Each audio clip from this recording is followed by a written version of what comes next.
But what is so exciting is the next step. And so Sai, tell us what's happening now. So yeah, as we've explained, started with the yarn and then had the chance to do this facility and opening the deherring facility was exciting. And we envision focusing on that for a period of time and just really trying to grow into that and then to expand the volumes that we're working with. And just the last couple of years with global events, the cashmere industry in general, and particularly at that level of dehaired in particular, has just had a lot of challenges. And so it's kind of pushed us to accelerate looking to develop them to the next level and begin taking some of these dehaired fibers that we've made and putting them into finished products that we can then begin to sell and make the fiber accessible as a usable product to a wider audience. So the first um, effort to do that is going to be starting tomorrow, September 30th, in the form of a Kickstarter, which is a really ideal format for us just to begin to make a variety of products and let the public interact with it and then use that as a stepping stone to move forward. So we have a number of products I think Amy will be able to share with you. A cashmere hat and a beanie hat, and then a cashmere sweater.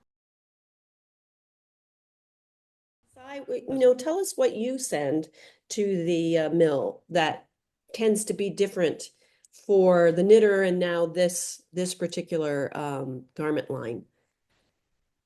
I mentioned earlier just how important the length of the fiber is. And so from the point of collection, it's really important to preserve that together. And then just in the process of all the steps that the fiber goes through, as it goes through all the machines, it can tend to be shortened. And so trying to really preserve all the way through the length of the fiber, because in the British style of spinning, they tend to spin it a bit tighter at the beginning, and that allows the yarn to really keep its definition. But it does bloom over time, like Amy said, just through use and through occasional washing it. It does kind of create this halo, soft, very pleasurable, just Feel. softness to touch, but without losing its fundamental stitch definition and look, which is for us a high value because we realize it's an investment and we really want our products to be, the idea of an heirloom that'll last for a long time and keep its look and be usable for a long time. And so that's the way that we've chosen to try to position the fiber to maximize its benefits and usability for the end user. What we can't see is there's this beautiful detail of a just a stitch down the center of the back. That's just a lovely detail. And I think one of the next screens, maybe we can't see it very well. Yeah, it's in the shadow. It has a split hem. It's just such a thoughtful, beautiful sweater that anyone can wear. It's gender neutral, so men or women. Um, but anyway, that's just beautiful. So also in the Kickstarter, I had the privilege of testing and having for a few months the blanket. So there is a camel blanket. This is all camel, and I've been using it and putting it on my lap every night, even in the air conditioning, because I'm trying to do the same like I do with the Noragon poncho and run it through its mill. So the blanket is just this beautiful, huge, we'll get a little close up of the weave structure. Yeah, there it is. Camel woven blanket. It is so warm and comfortable. There's this lovely fringe on the end, and it's huge. You can lay it on your body, so your whole body can stay warm. And but the thing about cashmere and camel is that they also have this property of being thermal regulating. So, Sai, tell us a little bit about that.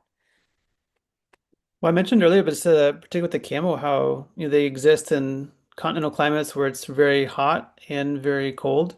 And so their coat basically functions as a way to maintain and regulate their core temperature in a way that's not overwhelming either way. So people find that these fibers perform a similar function that they can, yeah, even in the spring and fall, it can be comfortable. And then dead of winter, it can be comfortable. Yeah. Yeah. So yes, this is wearing very well. And the care for your garments will be with the sweater and the hat and the scarves that I'm going to show you next. Hand wash those, and you'll get a card that explains that. Don't be afraid to hand wash. Again, the card explains that. On our site, June Cashmere, we have a blog post that tells you how to take care, but it's just gentle hand washing. The blanket is so big. I would say hand wash because it's a natural fiber, but the blanket is so big, it makes it harder to hand wash. So if you ever want to clean it, I probably would just say air it out in the sunshine now and again. But just because if it's how big it is, I would send that to the dry cleaner. Hating saying that because natural fibers really really do better just with a gentle wash, hand wash. So the other thing that is in the our scarves in the Kickstarter are scarves. So they come boxed up and they're just beautiful. And um, I'll just show you, I have some, again, I'm going to show you how they wear that my husband and I have worn. So there's a scarlet color and there's a slate color. And here's the slate color. So they're beautiful colors.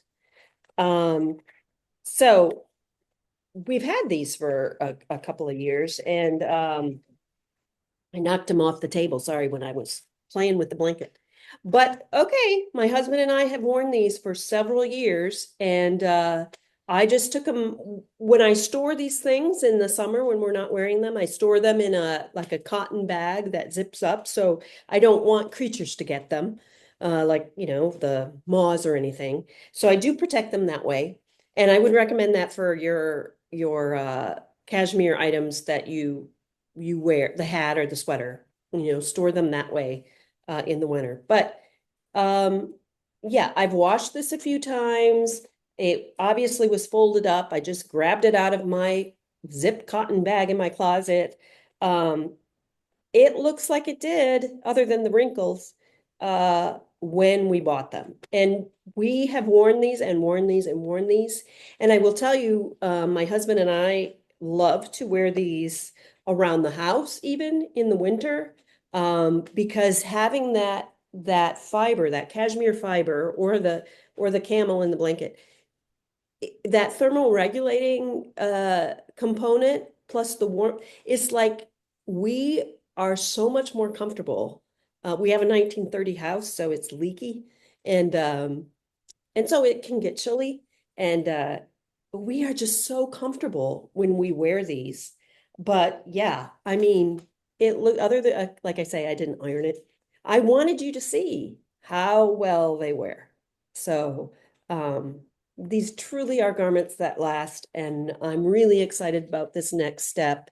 And I hope that everyone will support the whole endeavor here during this next month.